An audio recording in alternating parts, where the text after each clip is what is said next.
Who that boy? Who's that gorgeous boy of mine? Hi, you love yourself? You love yourself? I hope you always love yourself because you're beautiful. Inside and out. Mwah.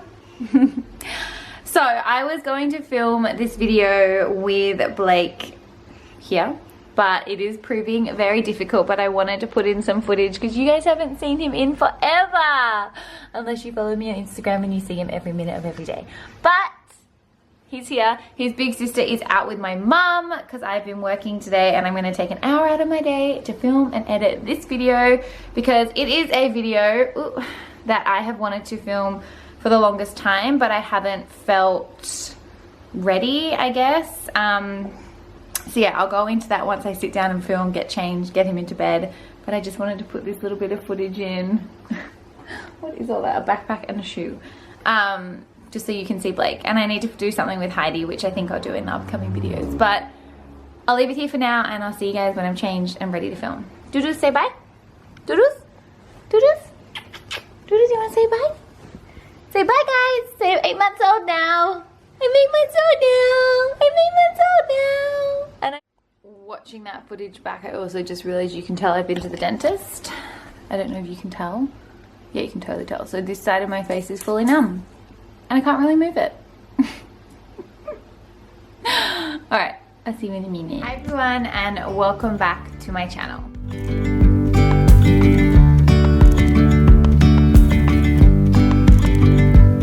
I'm not too sure if my numbness it's not fully gone, so I'm not sure if my face looks weird right now. I'm like constantly looking in the monitor. I'm pretty sure it's still there because it's still like numb.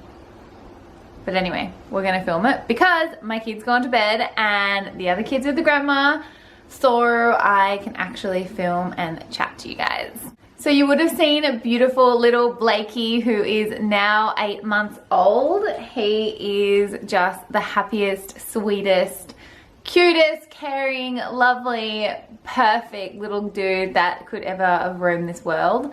Roam this planet. I don't even know what I'm saying. Pretty much, I'm obsessed with him. He's 8 months old, and then I have my beautiful Heidi Ray, who is 3 years old. She's with her grandma today, and she is just full of beans, full of life, has me laughing at every moment of every day, and she's just the best. I have the 2 best babies in the world.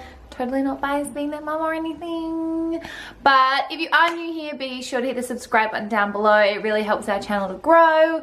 Share it with whoever you think might be interested in this, and let's dive in. It's going to be a bit of a deep video, so if you're not into deepness or all things to do with loss and miscarriage, then click out now. You've been warned. So I do have to start by saying that the dates and all of the timeline might be a little bit off with this because it was a really long time ago. I didn't write anything down. I didn't document anything because I was just literally going through the motions, and it hit me a lot harder than I thought it would. And I really haven't been able to speak about it on camera. I do talk about it in my everyday life to certain people, but I haven't really ever addressed it that much on camera or talked about it at length to most people in my actual life. But Toby and I did have a miscarriage back in, I'm pretty sure we started miscarrying in August 2017 is when it all started to happen, I'm pretty sure, just before my birthday. So I'm gonna go back to how we found out we were pregnant, if we were trying, and just pretty much the whole thing, how it all happened. And then I'll jump into like the emotional side of things and how it's affected me today, I guess. So let's go back to the very beginning. I was breastfeeding Heidi quite a lot. We stopped breastfeeding around 16-ish months. And after that, Toby and I had said, let's start to try for a baby. So I didn't have my period. I didn't have any signs of like fertility or ovulation before all of this started happening. But after I stopped breastfeeding, I could tell my body was gearing up to ovulate, to get back into just the swing of having a cycle, which I hadn't had because I was breastfeeding. I do have thyroid disease. There's a couple of other factors that go into it, but pretty much it was down to breastfeeding. So my body started to gear up. We stopped protecting, I guess, which isn't really protecting. It's just the good old gross pull-out method. Yeah. But we stopped doing that and we fell pregnant. I hadn't even had a period since Heidi and I fell pregnant, which blew our mind. I didn't know how far along I was when I tested. The lines were pretty there on the test when I did it, so I didn't know if it was early or if it was however long. I didn't know, to be honest with you.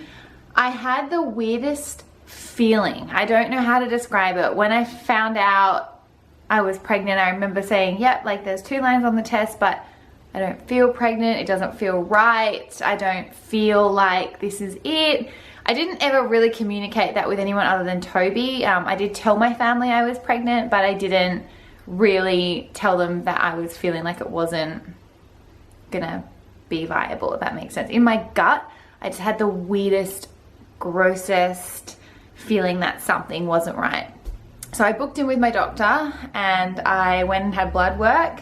And even sitting having that blood work, I remember the feeling so well. I was so like, I shouldn't be here. I'm not pregnant. Like that's what I was going through the motions in my head. And that sounds so negative and it's so not like me, but it's almost like my gut was telling me that something wasn't right.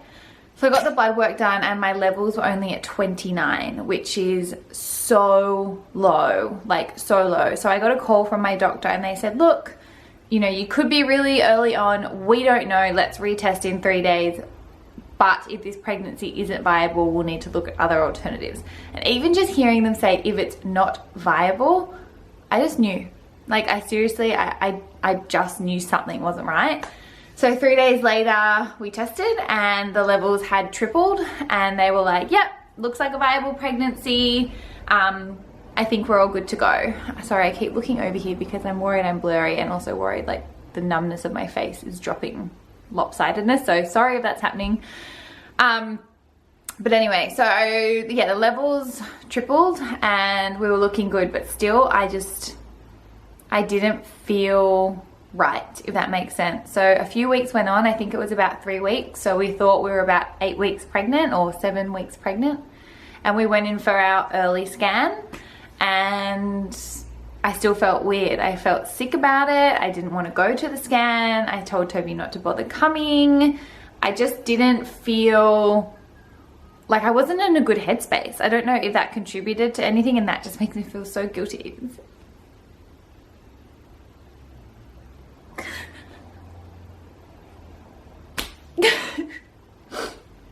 It makes me feel guilty to even say that I was in a negative headspace, and I think that might have contributed.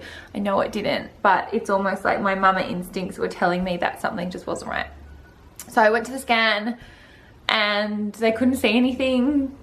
They couldn't find anything. There wasn't a sac, there wasn't anything. And they said that I needed to come back. And I remember calling my mum and I just said, this, like, it's not, something's wrong. Something's wrong and this isn't right, Mom, like it's not gonna happen. And she was so great. She told me it's probably just early and just wait and you'll be fine. And let's just wait and see, like telling me not to jump to conclusions. And anyway, so after that scan, oh God, it's bringing back so many emotions that I feel like I've just suppressed for so long. What was I saying?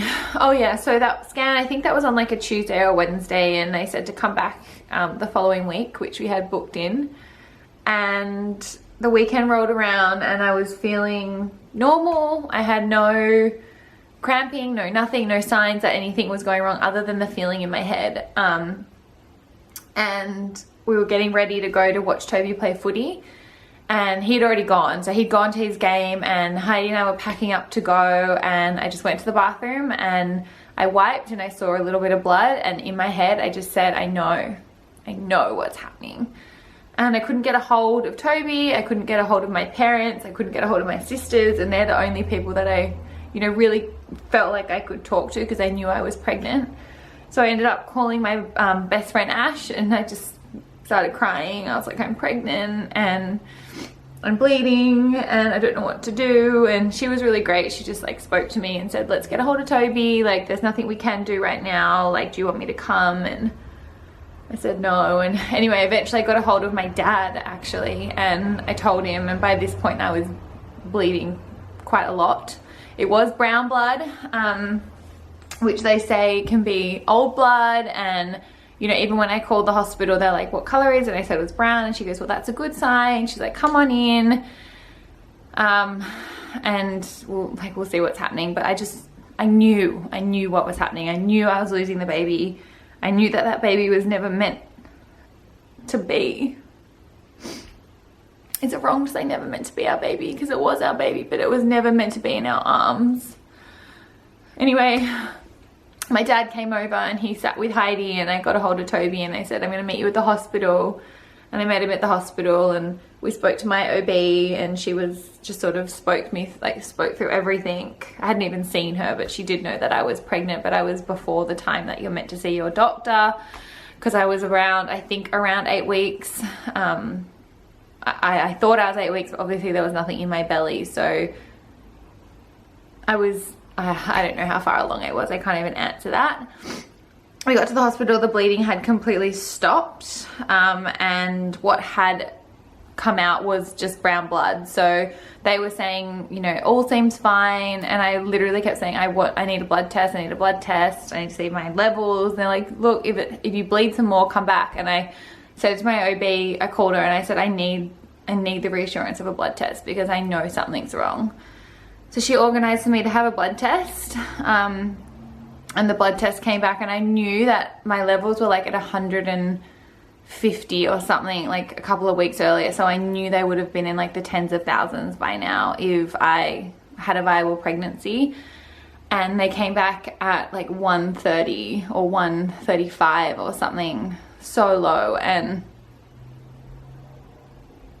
I remember just crying and looking at Toby and saying sorry because I felt guilty, which is so wrong. Like, as a mother, there's nothing we can do. We all do our best to, you know, keep these babies healthy in our tummy and keep them healthy once they're here. And we are all trying our best, but it was just the most awful feeling. And there's nothing that anyone can do or say to make you feel better. It's all something you need to work on, I feel, on your own.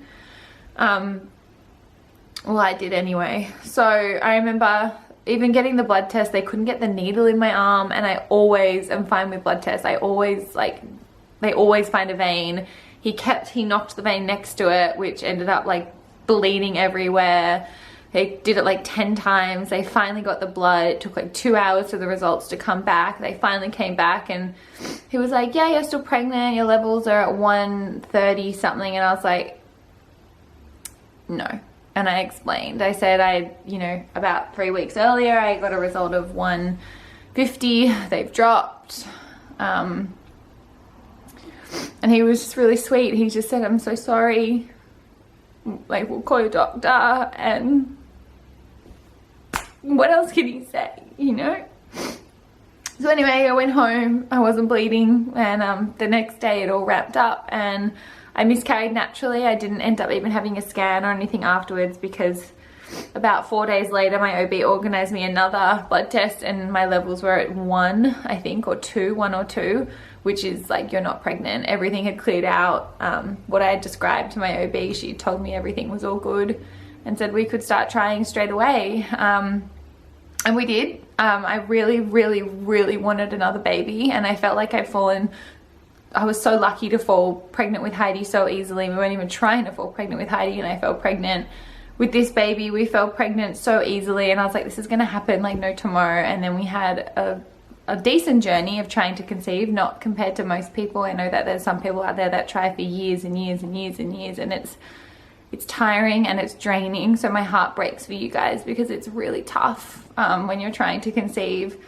And especially if you've had a loss or you haven't had a loss. I don't know easier or harder if you do or don't. But for us, the miscarriage really broke me. I never thought it would. I don't think people in my life knew it did, but it's something that I cried a lot about. It's something I felt really guilty about. And it's still something I think about, but it brought me Blake. That baby that we lost brought me Blake, and Blake was always meant to be my son. He was always meant to be Heidi's brother, and for that I'm so grateful. And it has made me connect as well. Like, losing that baby has made me connect with so many people that have been through loss or have been trying to conceive. It's weirdly grown my channel here on YouTube, which has allowed me to connect with so many more people. It's made me more vulnerable. It's made me appreciate those that do struggle to have kids, and those that do desperately want that baby, or those that have been through loss. And yeah, it's changed me, but it's probably changed me for the better, I think. So yeah, that's a little bit on my story on miscarriage. It's been a really long story, so I'm really sorry. I didn't think I was gonna cry. So it's been well over a year, nearly 2 years actually, that it all sort of unfolded, but still it's very real, it's very raw. But it is my story. It's part of my journey of motherhood. And I know that there's so many out there that have lost babies, whether that be at 4 weeks, 5 weeks, 6 weeks, 20 weeks, 25 weeks, whatever. It's still a loss, and it's really painful. So my heart breaks for you guys. Whew, that was a lot. I'm trying to think if there was anything else that I needed to go through. A lot of people ask me, oh, I ask questions. I ask questions on my Instagram. I actually got so many questions, but because this video is so long, I might just answer a few and then maybe answer some more in the coming weeks or coming videos. Maybe I'll do a miscarriage Q&A. If you don't follow me on Instagram, I'll put my Instagram here so you can, because I do a lot of my questions on there. Where are the questions? So I might just answer 3 questions. Here we go. So Caitlin29 said, did you have any signs before having it? I imagine that's before having the miscarriage. No, I didn't have any physical symptoms before having it, other than the low blood test levels and the feeling in my gut. I just knew something was wrong. Like, I honestly just knew it wasn't going to be viable, but no cramping, no pains, no nothing. I actually had cramping a lot with Blake in the early days, and he was a beautiful, viable pregnancy. So cramping for me never happened with the miscarriage. I didn't have any symptoms. I didn't even have sore boobs. Like, I didn't have any pregnancy symptoms. I had nothing, literally nothing, other than a positive pregnancy test. So no symptoms. Briar says, how far along with you? And then she shared something personal, which I'm not gonna read out, but my heart goes out to you, Briar. And how far along was I? I think I was about 8 weeks. We don't actually know when the baby stopped growing, or if the baby ever even implanted properly. We don't know. So I think I was about 8 weeks. So it was 8 weeks where I thought I was pregnant, but whether or not I was pregnant, I'm not sure. Wellness and Happiness said, how did it affect you breastfeeding Heidi? I remember you touching on it previously. So I weaned, or Heidi weaned, at 16 months, and I thought that was just her weaning, but it could have actually been to do with me being early days pregnant and my breast milk changing. I don't know, because I was never really that pregnant based on my levels. That sounds awful. I was pregnant, but I was never really, like, I didn't have high levels of HCG, so I don't know if it would have affected my breast milk. But she did self-wean, and, well, sort of self-wean. She pretty much self-weaned in the day, and then at nighttime she just wanted it sometimes, and I stopped giving it or offering it. And after like a night or two, she just forgot. But I did have a lot of guilt and regret, because I was like, I've lost this baby, and now I've stopped her from feeding. I didn't stop her because I know she had stopped, but I didn't keep offering it. Anyway, so many emotions. So anyway, that's it for this video. I'm sorry again for the tears. Like I said, this is just my journey. I know everyone's miscarriage story, hopefully you never have one, but if you do have one or have had one, it's probably very different to mine. You probably handled it very differently. I know that there's people that it affects massively, and people that are just able to move on. And there's no right or wrong, because it's all of our journeys, and that's what makes us us, because we get through things differently, and there's no right or wrong. So I love you guys. Like I said, if you are new, be sure to hit the subscribe button down below. And I am going to be trying to upload more regularly. I did upload a video last week and I've done one this week, so hopefully next week we have one. And if you have any video suggestions, I know my comments are disabled at the moment because of this whole YouTube thing that's going on, but do follow me on Instagram, send me a DM, comment on my pictures, and yeah, I love you guys, and I'll see you soon. Mwah. Bye.